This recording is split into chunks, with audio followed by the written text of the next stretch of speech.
Hey guys, good to see everybody in class tonight. We are in lesson 10 or ready for lesson 10 tonight, and we're getting close to the end of this course. I hope that you've benefited from it, learned something from it, and hope that you have been encouraged also to share and be challenged to share some of what we've learned together with others that you might know and come in contact with. I do want to start off by saying and reminding our Level 2 students that we have a test coming up, and then we have the final project, and there's information on in the classroom about that final project, so I hope that you've been working on it, giving thought to it. If you have questions about it, you need to let me know here soon because you're going to run out of time. So hopefully you've looked at it and got started on it. But basically you're putting together your own lesson. So please do take the time and review that if you have not done so already. All right. It's good to see you. I see a few people in there. Jennifer, Adam on his way, Timothy, Lynn. Maybe there might be some others that are going to join us or are there and just haven't put it up in chat. But we are going to get started tonight. It's 7 o'clock, so Jennifer, let's see. I'll try to pull that up real quick, but it's in the classroom. I don't remember the exact date on that. Let me see. I'll pull it up on my phone real quick. Hey, Shayna, glad you can join us tonight. I'm going over a couple things real quick, and then we're going to get started.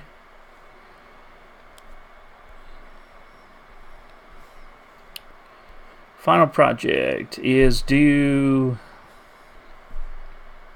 April 30th. Due the end of the month. April 30th. That's when the final project is due. Please do go back and review that as far as what you're supposed to be doing on that. And if you have any questions, please let me know. All right, we're getting ready for lesson 10 tonight, and we are talking about worship in the New Testament. We are in a survey class, so we are not getting into every little facet and every little detail, but we are just trying to get a general view of the New Testament. Worship, obviously, is a huge part of the New Testament, a huge part of church, a huge part of our relationship with God and one another, and religion, and all these kind of things are all tied up here. So we're going to talk about worship tonight. We're going to talk about some fundamentals. We won't talk about so much individual acts of worship in this class, though we will in one of our future courses. And of course, we have opportunities as well outside of this class. But let's go ahead and pull up the PowerPoint and get started here. My computer's running a little slow tonight, so I hope it's not lagging. Oh, let me put this down because we don't need that. And we don't need that right now. All right. Why is that? I'll apologize here. I'm going to have to log back into the chat in the program. I'm not sure why it does this to me. So give me one moment.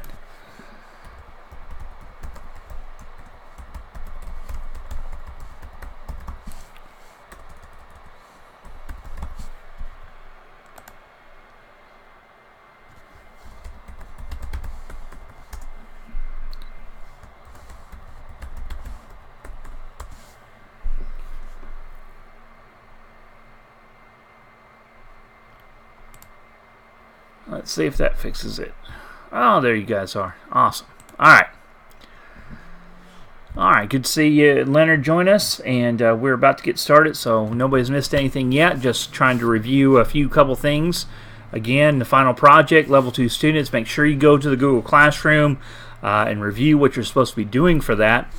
It is due at the end of the month, but we have 2 more classes after this one. This is 10, we have 11 and 12, and then we will be done, minus that final project. So we're talking about worship tonight, and there's a lot. I have said that there's a lot that we can say about worship. There's a lot of information that we could go through. We could talk about history of worship from Old Testament and the New Testament. We can talk about purpose of worship. We can talk about object of worship. We can talk about a lot of things when it comes to worship. So by no means are we covering everything we could in this class or this lesson. But we do want to talk about the basic essence of New Testament worship. And we're going to do that by exploring some terms here to start with, some Greek terms. The New Testament was originally written in Greek, to understand a little bit about what we're talking about when we say worship. And then we're going to talk about that fundamental text from John chapter 4 that Jesus talks about worship, and a few other things along the way as well. Let's go ahead and get started. So we talk about worship, and I don't think there is a more prescriptive verse on worship or text on worship than this John 4 passage. And if you turn there and you study that chapter, it starts off with Jesus going through Samaria. He runs into the Samaritan woman. She's at the well in the heat of the day, which suggests that there's something there's something going on there in her life where she's avoiding the other women, where she's not there when they would be there. And of course, we learn later that she has maybe a bruised and battered past. We'll put it that way. And she is in this conversation with Jesus. And now, the Samaritans, they believed in the first 5 books of the Old Testament, but they didn't believe in anything beyond that. And a lot of that has to do with how they came about being mixed up with a lot of the other nations that the Assyrians at the time conquered when they took over Israel. And they mixed them in, and they kind of come up with this mixed up version of godly worship, in which they had the Torah, or the first 5 books, and then they had their other traditions and almost idol worship on top of that, and it was really a mixture. So she knew and she understood that there was supposed to be some kind of Messiah coming. And it opened up this conversation with Jesus and her about several things, and being the living water was the main one. But then she asked a question about worship. And she asked if the Jews were doing it right in Jerusalem, or if they were doing it right. And that's when he gets into these powerful statements where, and you see kind of in a fancy font here, but the hour is coming, and now is, when the true worshipers will worship the Father in spirit and truth, for the Father is seeking such to worship him. And it's really the key, because Jesus himself is saying there's coming a time, the time that we are in, where God is specifically, he is seeking, not just us seeking, but God, he is seeking true worshipers to worship him. And he tells us what that conveys, or what that is found in. And there are 2 main elements, in spirit and in truth. So in genuineness of the spirit, as well as in truth, which is so important. Because truth is defined by God, not by man.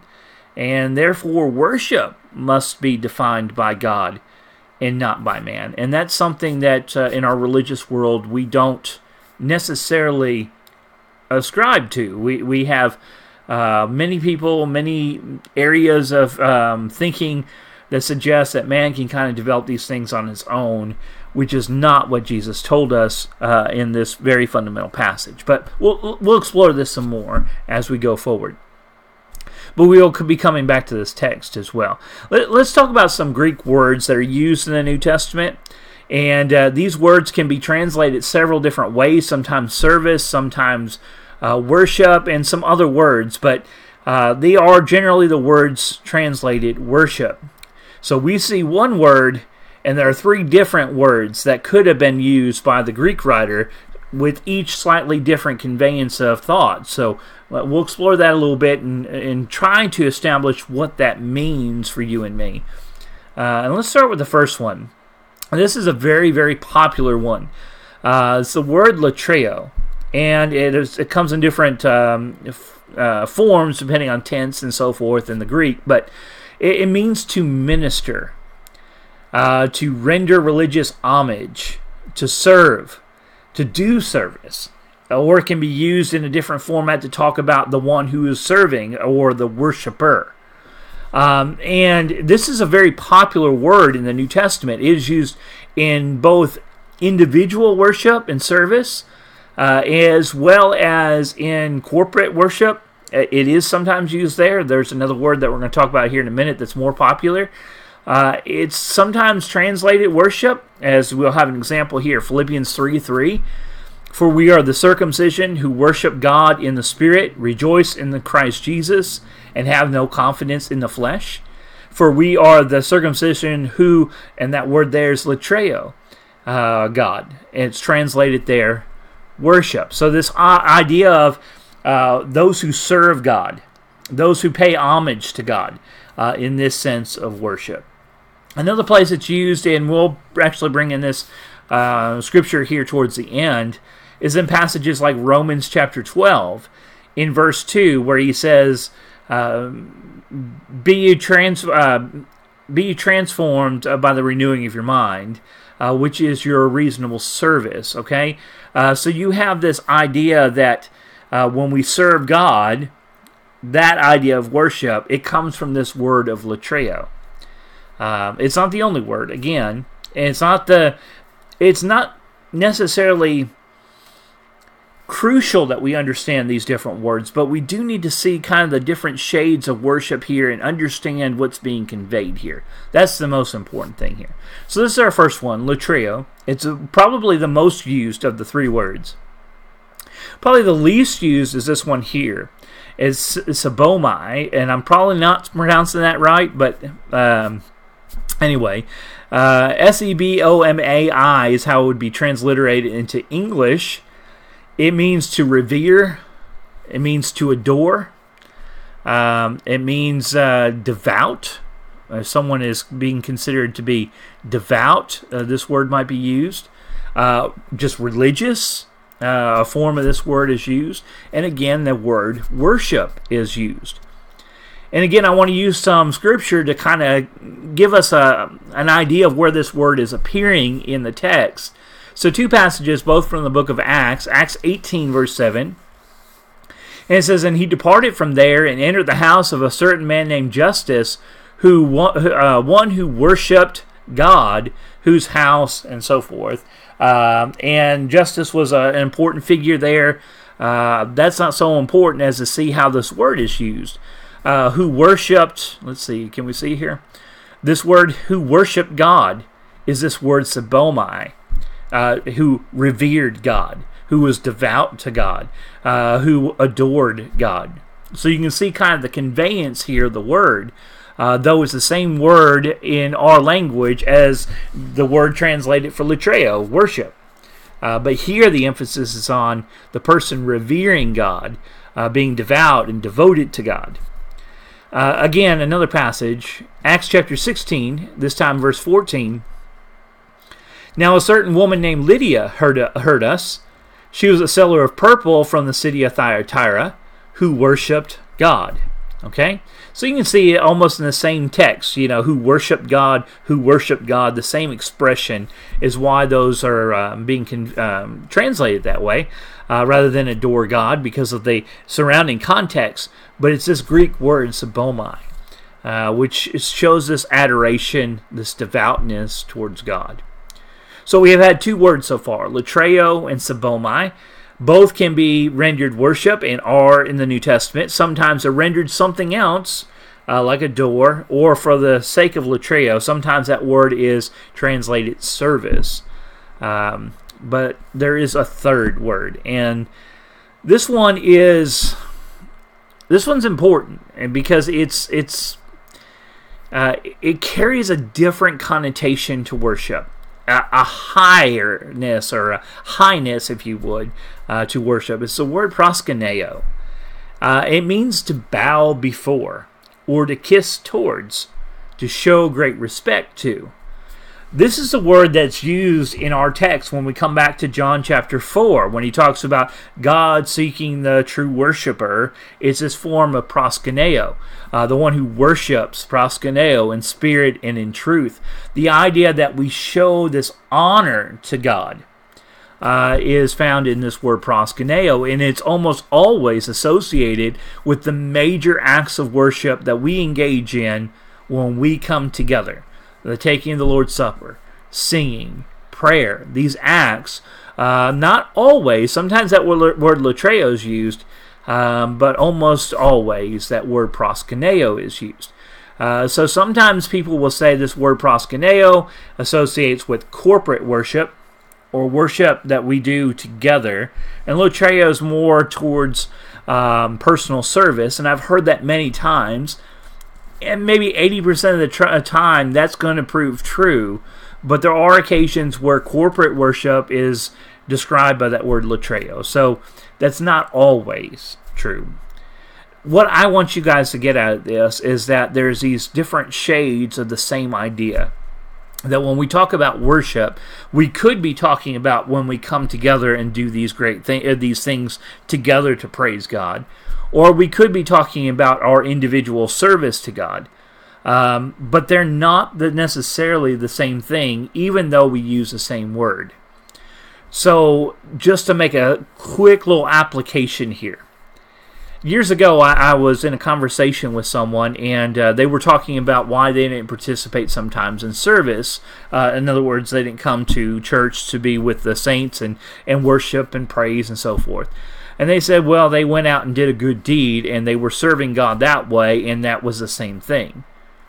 But it's not. They were doing Latreo, but they weren't offering God this word proskuneo. And so they both are important, but neither one can replace the other. In other words, my corporate and your corporate worship can't replace our personal service to God, and our personal service to God can't replace our corporate worship to God. It's both these things are part of who we're supposed to be in worshiping God.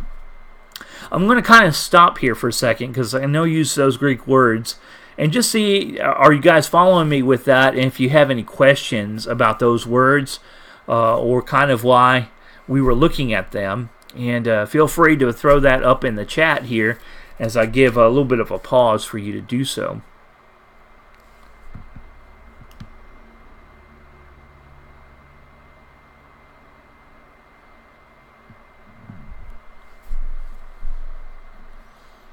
I'm not sure how far back of a delay that we're on. We are on a little bit of delay. In other words, I speak and then it's a little bit before you hear me. So I am going to kind of push forward. I'm not seeing anything in the chat, but if you do write something, I'll catch it and we'll come back to it. So don't ever let that throw you off. If you're making a comment and it feels like I've moved on, just keep making the comment or question. We'll come back to it and wrap around and pick it back up, okay? But for now, we're going to go on and push forward a little bit. We're talking about worship in the New Testament. We're talking about this idea, and we're going to come back to it in a little bit more detail, of what Jesus talks about here in John chapter 4, that God is seeking those who would worship Him in spirit and truth. But there's one more kind of principle I want to make sure we get to before we get back into that text. And that's of reminding ourselves of the importance of the authority of Christ. And we've talked about that in this class. We've talked about that on Sunday morning here, especially recently at Three Forks. It is something that is so important. Jesus is the head of the church, and as the head of the church, He gets to decide, what the church does, how it functions, its purpose, its mission, its needs, how those needs will be met. And He has a very powerful statement in the book of Matthew chapter 7. This is in the midst of the Great Sermon on the Mount. It's a story we know pretty well. We've even referenced it not long ago. We're actually going to reference it again in our VBS material with the kids. It's a story of the wise and the foolish builder. Now, He didn't give that story for a VBS song, though there's no reason why we shouldn't use it there. It wasn't a kid's song. It was meant to teach disciples of Christ a very, very important principle. And we need to never forget it, no matter what we're talking about. Worship, authority, talking about doctrine, talking about morality.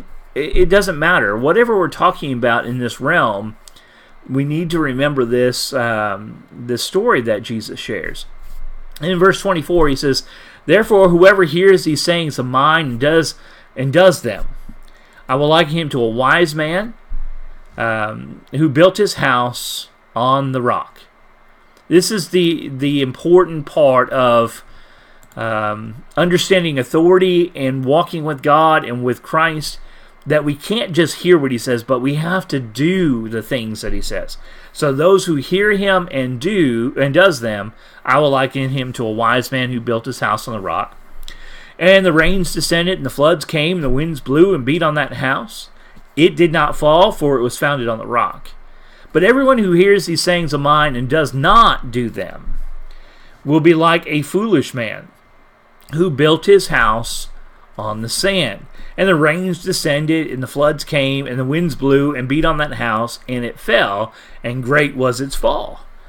And so it was when Jesus had ended these sayings that the people were astonished at his teaching, for he taught them as one having authority, and not as the scribes. Now, the principle here is very simple. In theoretical terms, if you would, a little bit more difficult in practical terms, because nobody seems to believe that they are the foolish man. Everybody believes they're the wise man.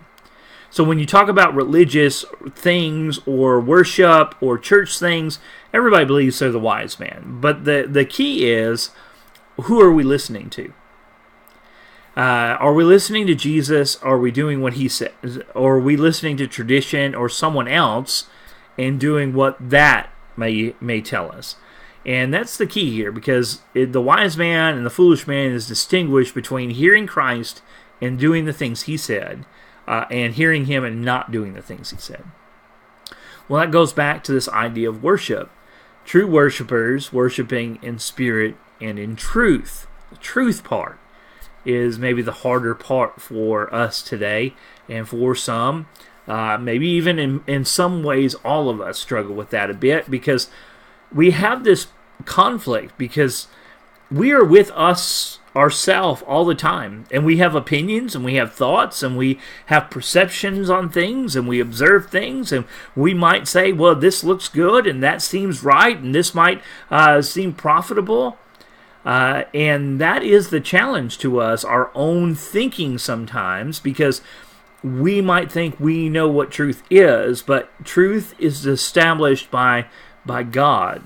Jesus said, sanctify them by truth, your word is truth, as he prayed to the Father. Not our word or our thought.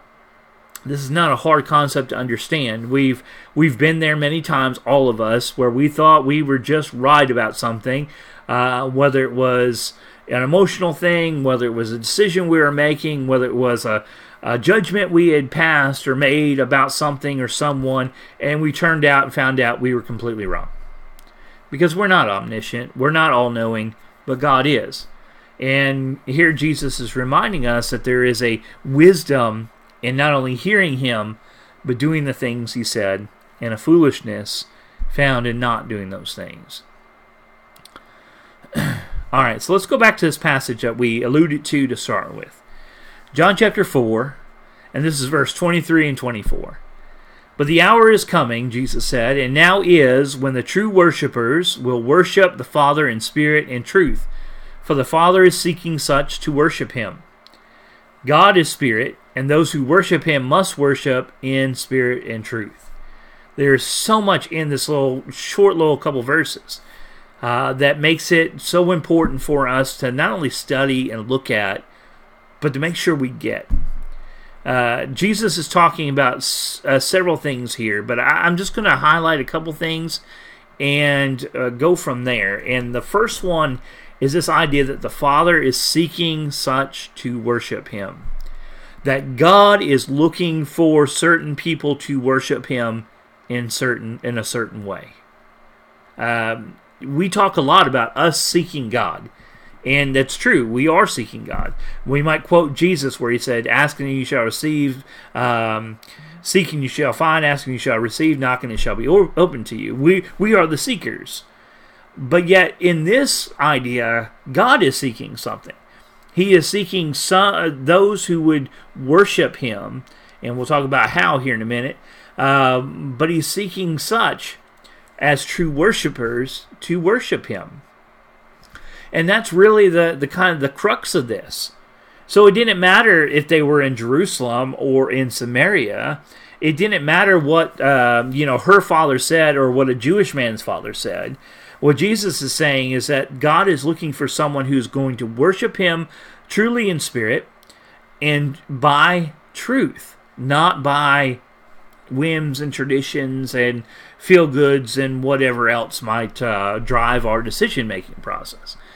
And it's... sorry, I didn't mean to take that off there. It's so important for us to get that.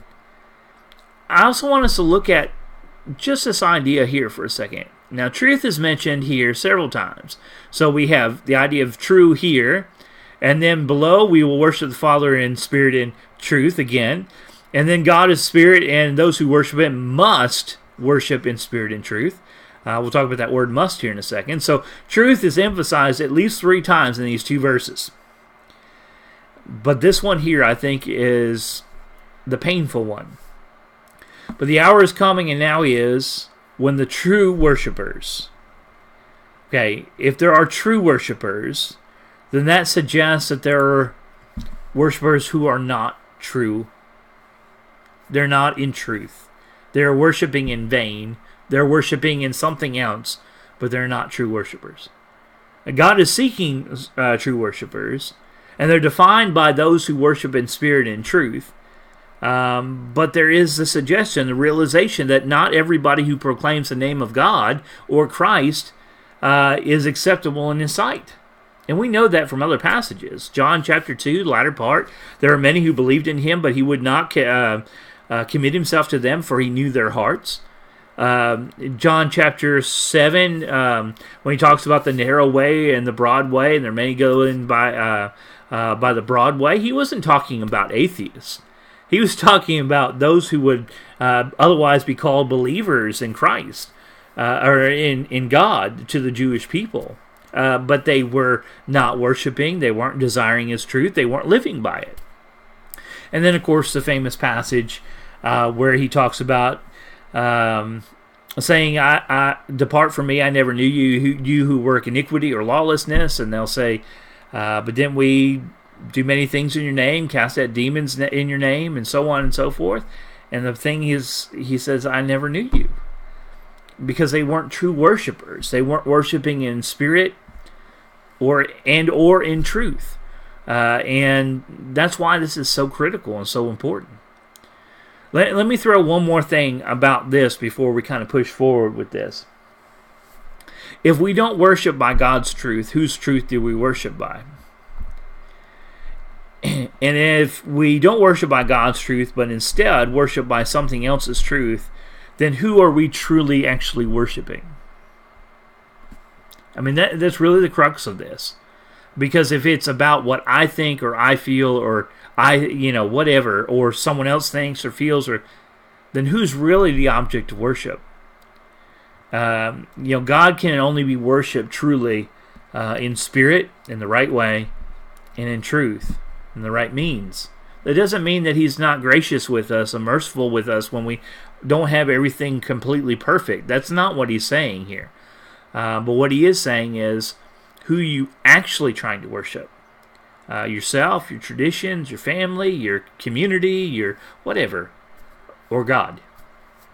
And if you want to worship God, learn who He is, learn what He is desiring, worship Him in that truth, worship Him in the right spirit. Alright, so that's our main text here, and this is so important. I just cannot emphasize this enough, of the prescription of what New Testament worship is. And we can get into, in other studies we certainly will, the acts that are involved in that idea of truth, the mindfulness and the characteristics of our heart and our mind and our presentation when it comes to this idea of spirit. But we've got to get this down, that it's required both pieces, not just one, but both spirit and truth. All right. From here, I want to break this down just slightly, and we're going to kind of end on this. We're not going to develop this in a great big way. We've already kind of suggested it when we were talking about the Greek words, but it's something that I really want to make sure we say something to here. Worship can be broken down in 2 areas. Maybe it can be broken down in more than that, but at least 2. Worship in relationship to a life in service of Jesus. This is what I would call our everyday life, that our service to Christ. So the Romans passage, which we're actually going to pull up here in a second, the latreo, that word that we first looked at, idea, rendering service unto God. And then worship as it relates to the church, or the disciples coming together for the specific purpose to praise and honor, or to kiss towards God, which is that word of proskuneo. And what I said before is very important. They are both necessary to be a true worshiper. We can't be one and not the other. We can't do one and replace it with the other. It doesn't work that way. Just like in Jesus' life, and this is very key. Jesus kept all the corporate part of the worship. He went to synagogue. He kept the feast. He kept the godly traditions, not the elders' traditions. And then he lived his life out in service. So we see that in Jesus, and that's our model. Always, always, always, always is our model, Jesus. Nobody, nothing else, Jesus. How did he live? Everything he did was towards God. But then there were specific things that were offered to God as this idea of proskuneo. And again, I use that illustration just from my own experiences, but the one can't replace the other. Okay? They both have to be a part of who we are. So let's look at this text a little bit. Romans chapter 12, 1 and 2. I've got 1 up here because it's the main. 2 is, be transformed by the renewing of your mind.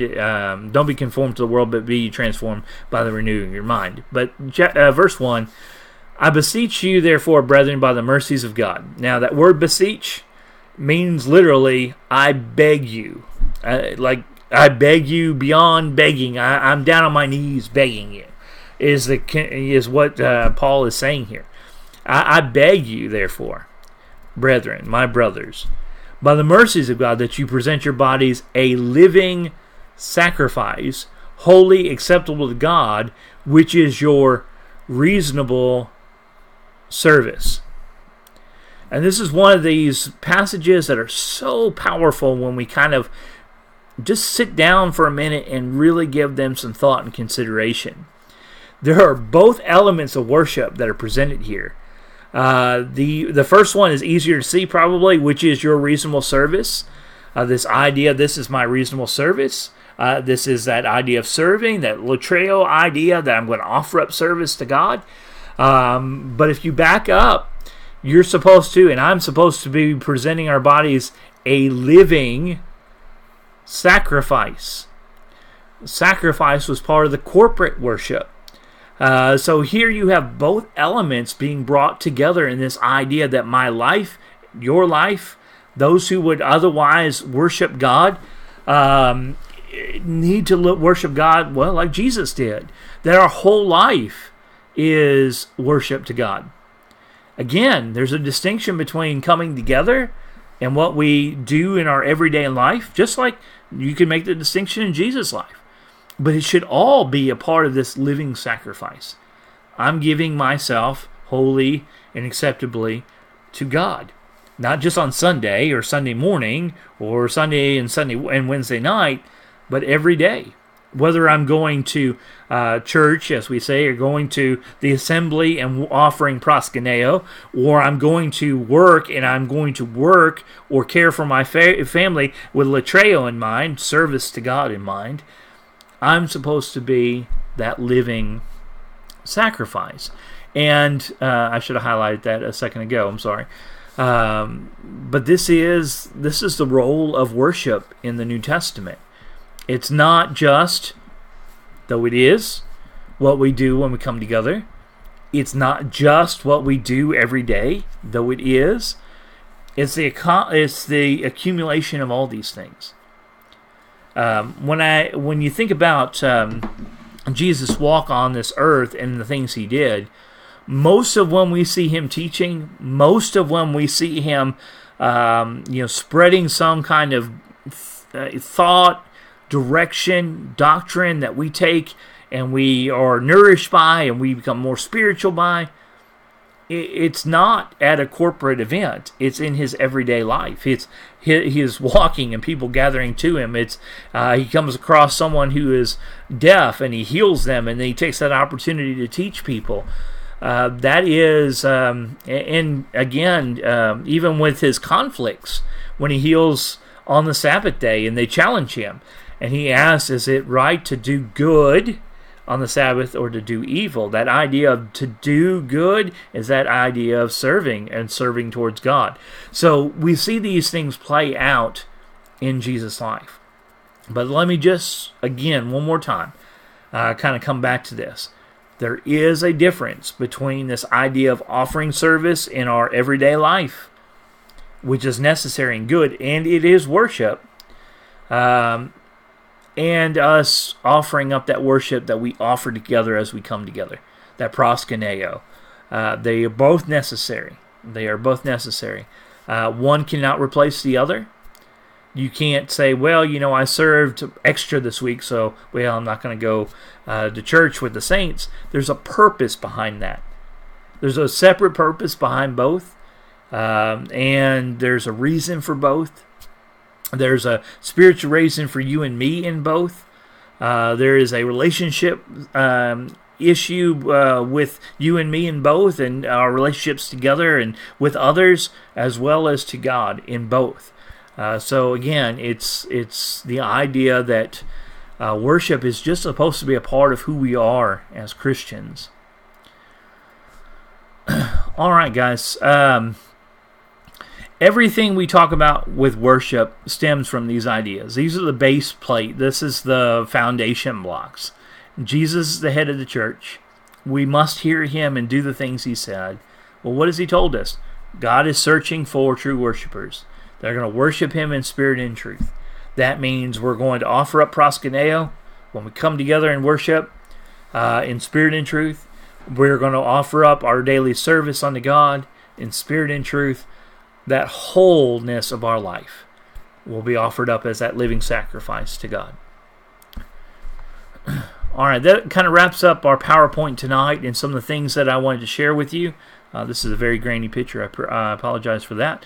But I also want to take a moment here as we close up on class tonight, and once again give you an opportunity, if you have questions or comments, something you want to add to the class, please do so in the chat box. While you're doing that, if you are doing that, I do want to call your attention back. This is Lesson 10. We have 2 more to complete this course. After Lesson 12, there will be a final test. It will be on the second half of the lesson, 7 through 12. It will be in the same format as the first test, open notes. And there is a final project. The final project is 30-some% of your overall grade if you're a level 2 student. And it is based on you putting together your lesson from some of the material from this class or an idea from this class. And I have several ways you can do that listed there, from writing it out to doing it audibly or with PowerPoint. But please go back and read through that and make sure you understand what you're supposed to be doing. And if you don't, please let me know so I can help you as best I can. I don't want you to end up on April 29th and saying, I don't know what to do.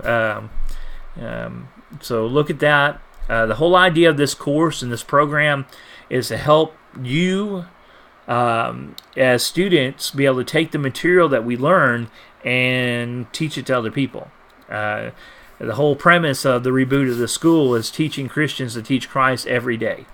And that's what I hope that we can do. In small ways, in big ways, in words, sometimes in just deeds, in silence, and in action. So that's our goal. So that's why that particular final project is what it is. All right. I appreciate your all's comments. Yeah, the Greek words, they can be a little tricky, and we'll hear them in passing. Sometimes people will kind of key in on something and think, wow, that's really good and powerful, and they'll share it, and they didn't really study all the way through, and they'll make some distorted applications from it. So we really need to be careful with going to the Greek words. You can be just as capable without knowing those words, but I think it just does give a little bit different color and a little depth to understanding these things. If we get the whole idea that our whole life is supposed to be given to God in service, then we kind of get the idea of what we're trying to share here. I appreciate you guys. I do appreciate you all so much for being a part of this class and sticking in here. And the next class, hopefully, we'll keep this going. In the fall, will be a Life of Christ course. We're going to start getting into much more detail into these courses, and I hope that you'll be thinking about inviting people to join us come fall. But we do have 2 more classes, and hopefully we can have a good time together in those. All right. I am done. I will leave up the chat just for a few more minutes in case there was any final thoughts. But I hope you guys have a great night, and hope to see you guys maybe tomorrow night at Three Forks for Wednesday night midweek service. All right. Good night, guys.